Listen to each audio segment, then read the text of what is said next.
Yo, what's going on, guys? Mush back at it with another video. Here to talk all about Assassin's Creed Shadows and some of the discourse around the Steam concurrent players, whether or not this game is successful, and I think it is just insane amount of discourse, and I think the Steam DB and the Steam concurrent player number becoming such a huge metric that has such a big microscope under it. Now, I've been covering this metric for a long time, but I feel like over the last 6 to 12 months, this metric has exploded, and it's very, very easy to manipulate this metric. It is so easy because a lot of people will avoid context on both sides, on the side of people that want this game to fail, and on the side of people that desperately want this game to succeed, to stick it to the naysayers. I'm gonna try to bring you guys some context, which is very important. Looking at the Shadows numbers, and Ubisoft has put out their own statement, so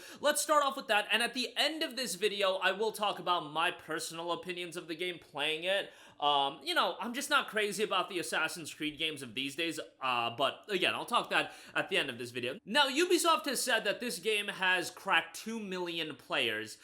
This is a number that obviously also has been put under a microscope. The 2 million player count also includes Ubisoft Plus subscribers. How many people are Ubisoft Plus subscribers? Who knows? But I would imagine it's a decent amount, but I don't think it's this overwhelming amount that some people are making it out to be. I think some people have this perception that there's a million Ubisoft Plus subscribers. You guys, Ubisoft Plus is a Ubisoft Connect exclusive subscription service that's like $18 a month, and yeah, there's definitely people signing up for it to play Assassin's Creed Shadows, but I don't think it's this overwhelming amount that a lot of people are making it out to be. I don't think it's like a million people are signing up for it that way. I think predominantly a lot of people are just buying the game on PlayStation, are buying the game on Xbox, and are buying the game on Steam and PC. The player metric is very interesting because that also accounts for people like game sharing the game or borrowing the game and things like that. I would like a hard, this is how many copies we've sold. Dragon Age Veilguard also had the players metric where they hit 1.5 million players, but that was in like the first quarter of that game being out, I want to say, and EA wanted it to hit 3 million players, and that game was deemed to be a failure. Take 2 million players however you want to take it. It is said to be the second biggest launch in Assassin's Creed history behind Assassin's Creed Valhalla. It is bigger than Assassin's Creed Odyssey in terms of the initial launch period. Even the Steam concurrent player count number is bigger. And this is where we get into trouble. Okay, so this number has been very much under a microscope. The Steam concurrent player count number, the peak SteamDB, my goodness, have y'all got a lot more attention over the last 6 to 12 months for a wide variety of reasons, but this number is so analyzed, and a lot of people just take this number and don't provide any context to it. There's a lot of things you have to assess when it comes to this number, and at the end of the day, it's one metric. Look, I'm a data fiend. I like to have data, but it's how you assess data. I've always said this for years at this point. When we talk about stats, when we talk about facts and data and numbers, it's all about adding context. It's all about comprehending the data, and I think that's what a lot of people fail to do. Not to say I'm this rocket scientist genius, but I feel like I do a better job of providing context to the data than a lot of other people. Right off the bat, a lot of people that desperately want this game to fail will compare this game to, let's say, Black Myth Wukong, Baldur's Gate 3, Helldivers 2, games that had multiple hundreds of thousands of players, or even in the Black Myth Wukong's case, millions of players. Assassin's Creed Shadows peaked at 64,000 concurrent players. This would make it the biggest Assassin's Creed game of all time based on the SteamDB concurrent player count number. That is also something that is not great to look at, and we'll talk about that in a second. Now, first of all, comparing this game to Helldivers 2, Baldur's Gate 3, and Black Myth Wukong, I think is unfair. Assassin's Creed Shadows was never going to be as big as those games on PC. It just wasn't. Assassin's Creed is a game that leans more so console side. I personally assess this 64,000 number I do think it's a little bit disappointing. You know, ideally for a big Assassin's Creed release, especially an Assassin's Creed release that has had a layoff of nearly 5 years since the last mainline Assassin's Creed game. Mirage came out, but Valhalla came out in the fall of 2020. So 4.5 years. This is the longest layoff an Assassin's Creed game, a mainline Assassin's Creed game, has ever had. When you're talking about AC1 into 2, that's 2 years. After that, we had yearly Assassin's Creed releases until the break in 2016, where it was only a 1-year break. Then we had AC Origins. Then you turned around 1 year after that into Odyssey. 2 years after that, you had Valhalla. A 4.5-year layoff for Assassin's Creed Shadows, I think, was incredibly beneficial to the game because absence makes the heart grow fonder. I get it, Valhalla had some DLC come out, Mirage did come out, but in terms of a new mainline Assassin's Creed game, you had the longest layoff for it, so I would like to see it do a little bit better, but it being at 64,000, again, it's a decent enough number. I don't think it's great. I don't think it's absolutely terrible either. I would say it's fairly mediocre, but I don't think making comparisons to Helldivers 2, Black Myth Wukong, and Baldur's Gate 3, games that very much lean more so towards the PC side of things, is a fair comparison. And yeah, it's not as big as Helldivers 2 on PC. It is what it is. It's not as big as Baldur's Gate 3. It's not as big as Black Myth Wukong, which the Black Myth Wukong comparisons are so disingenuous because that game was an absolute megaton release in China.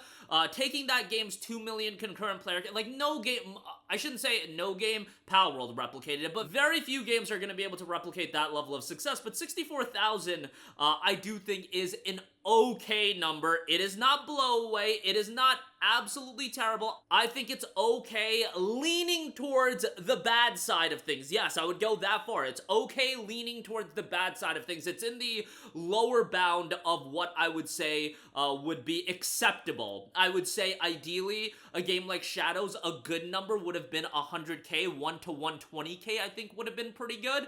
But then you hear people say, oh, well, this game actually beat out Assassin's Creed Odyssey for concurrent player count. This game beat out Assassin's Creed Valhalla. I saw an article that said AC Valhalla and Mirage were beaten by Shadows. Valhalla and Mirage you have to throw out the window because those games were released on a delay on Steam.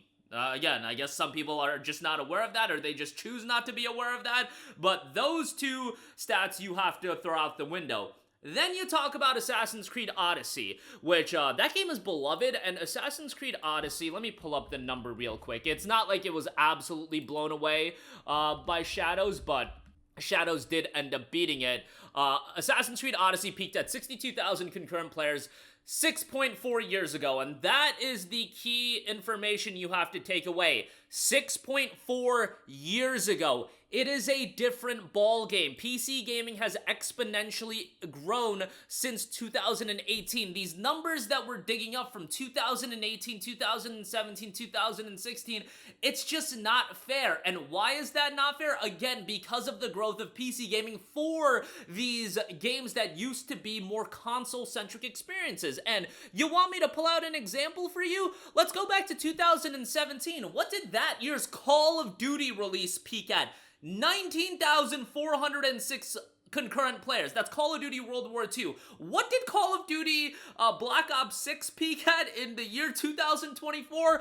250,000. Are we gonna pretend that Call of Duty Black Ops 6, as big as it is 10 times the success that World War II was? I think that's a little bit of a stretch. Oh, you want to go an even more recent example? What about Yakuza Like a Dragon? What did that... Let's pull up Yakuza Like a Dragon, a game that was very much a console-oriented experience, but did come out day one on PC. That peaked at 9,500 concurrent players. 9,500! What did the next mainline Yakuza title peak at that released in January of 2024? 46,000 concurrent players. Infinite Wealth was not 4.5x the success of Yakuza Like a Dragon. Let's just be perfectly clear here.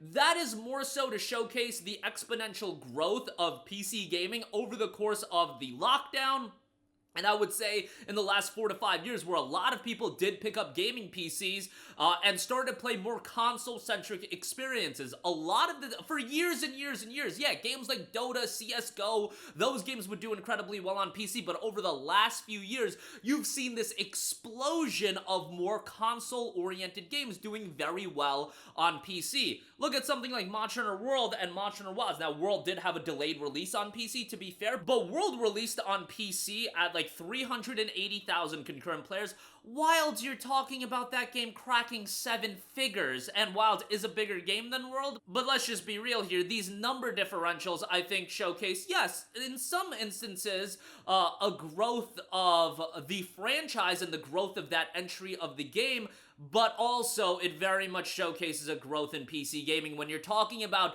6, 7, 8 years of difference, that's why it's not fair. Oh my god, the game beat out AC Origins. Yeah, you're comparing numbers from 7, 8 years ago. That's not a fair comparison to make. It's a nice little data point to have, but that is such a disingenuous comparison. And I would say if you look at Shadows having 64,000 and Odyssey having 62,000, based on the time differential of it being 6.4 years of difference, that's not a good number. I would say that's a pretty bad number when you actually provide context to the data and you actually see that games that came out in 2017, 2018 and compare them to the games of today that are these console-oriented experiences, they're all doing exponentially better on PC these days. Assassin's Creed only seeing a slight bump over the course of 6.4 years.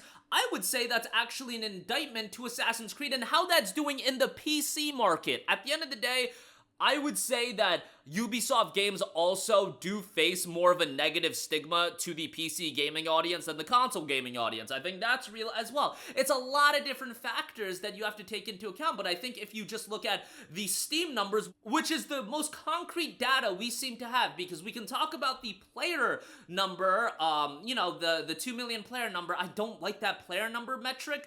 The concurrent player number is a number that we can add relative data to. That means we can compare it to other franchises, other games, and it's always not going to be a perfect comparison, but I would argue that that 64,000 peak number that Shadows has, yes, it's 2,000 greater than Odyssey, but if you look at games and how they've exploded on PC, these console-oriented experiences over the last 5 years, I would say that number is more of an indictment when you actually add the necessary context to it. In fact, Assassin's Creed Shadows peaked at a lower number than Metaphor ReFantazio? That's an insane stat to me. Metaphor peaked at over 80,000 concurrent players. AC Shadows is at 64,000. And then Dragon Age Veilguard, that game was deemed to be a failure. That game peaked at over 80,000 concurrent players, and Assassin's Creed Shadows is at 64,000. Now, Dragon Age is more so a PC-centric franchise. Assassin's Creed is not. That's why I think that comparison is a tad bit disingenuous as well. But I see stats being portrayed in a disingenuous way on both sides. People shouting to the rooftops that this game is a success on PC based on it having 64,000 concurrent players, which, when you actually add the necessary context to it, I don't think this number is good. I actually think it's leaning on the bad side of things when you offer, again, the necessary context and see how much PC gaming has grown for these console-oriented experiences, and Assassin's Creed did not have that. But then also, you know, I don't know how much stock to put into this 2 million player count number. That seems like a very successful number. And hey, Ubisoft is saying it's the most successful, the second most successful Assassin's Creed game of all time behind Valhalla. Valhalla had the benefit of being released on 4 consoles versus 2 for Shadow. So, you know, there's a lot of context to take away. And I'm just trying to offer that to you guys. I would say if you just want to look at the PC numbers and the Steam numbers, I would say the 64,000 number isn't atrocious, but it's leaning on the bad side of things. And I think if you think about it any other way, you're just wrong based on the context I've provided in this video about the disingenuous comparison points of comparing this game to Odyssey. I just don't think that's fair when you look at the growth that other franchises have had. Resident Evil, Call of Duty even, Like a Dragon, so on and so forth. Monster Hunter, I can go on and on about so many franchises exploding over the last 5 years on PC because the PC market has grown, where Assassin's Creed has had a 2,000 concurrent player uptick from AC Odyssey in 2018. I think that's pretty bad when you actually, again, look at it that way. But, you know, I think the game is still successful. Oh, and I should probably talk about my thoughts on the game. Look, I think the cutscenes are just so long, and the voice acting's terrible, and the cinematics are pretty bad.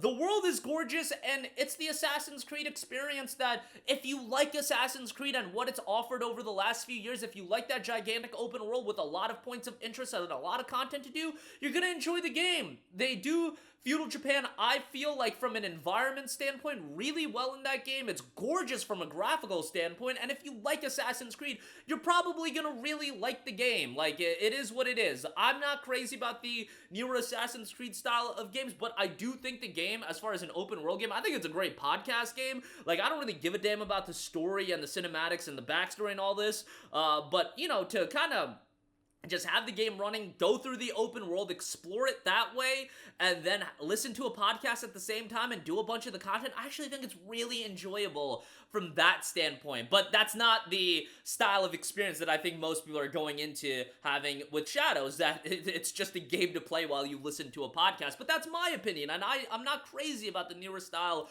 of Assassin's Creed games, but I've made that point abundantly clear for years and years. So that's my 2 cents on that. Hopefully you were able to follow along, and hopefully I was able to provide some much needed context over this SteamDB number. And this is a number that people are going to look at for so long, and they're gonna misrepresent it. They're gonna look at comparing games from their entries 10 years ago, and that just offers you nothing outside of just more so showcasing the growth of PC gaming over the last few years. And I think that is going to stagnate a little bit over the next year, especially with people just being priced out of getting into PC gaming at this point, unless the market changes. But that'll do it for me. Let me know all of your thoughts in the comment section down below. Long video here, and yeah, I thought it was a needed one since I've seen multiple comments asking me for it. But yeah, that'll do it for me. Let me know all of your thoughts in the comment section down below, and I will catch you guys in the next one. Peace out.